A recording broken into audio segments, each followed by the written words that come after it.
Well, harvest is coming early for Louisiana wheat growers, but some of their fields may not be worth harvesting at all. An insect that normally causes problems for crops in the Midwest is now attacking fields here in one part of the Bayou State.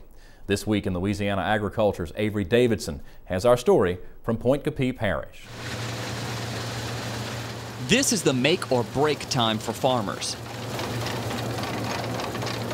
Here we are at harvest, and it appears that the yields are going to be okay. Marty Fry grows about 2,400 acres of wheat in Point Capee Parish. 1/6 of that is a new variety of wheat called 842. It matures quickly, which is why Fry is harvesting during the first week of May. Typically May 15th, I think, is our normal startup dates, so we're at least 10 days early. Fry says he had some problems with the 842 wheat, that the head came out early, days before the last freeze, and that he had to treat this field for bacterial infection. I don't know if too many people are going to plant it next year.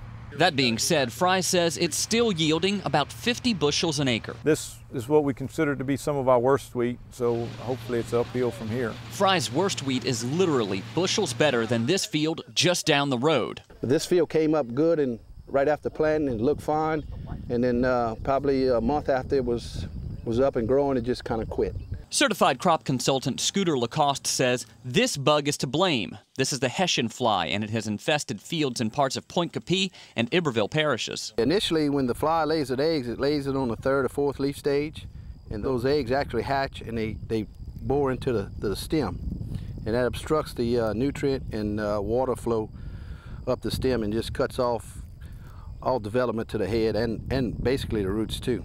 The Hessian fly leaves its mark on the stem. Lacoste says that dark spot there is a Hessian fly in its pupa stage, and it appears the Hessian fly is choosy. In this field, it attacked the Panola wheat variety, but just rows over. Where this farmer planted the 841 variety, the wheat is still in relatively good shape. LSU's doing a bunch of work to try to help us combat the problem and see what's going to be the best management practices to offset this. As the farmer here said, it costs just as much to grow a bad crop as it does a good crop. Wheat is, $8–10 bucks in a bushel, and this is devastate you.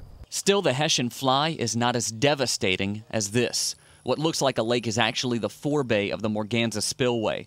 There you see water running over the tops of seed bags farmers filled with dirt to bolster the levee, a failed effort to protect their crops. Under that water is what Lacoste described as some of the prettiest wheat he saw this season.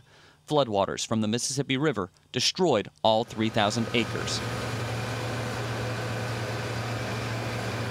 But for a state that grows about 400,000 acres of wheat, overall the outlook is good. We've got some pretty good bookings, so we feel like we can do okay if the Mother Nature allows us to get it all out.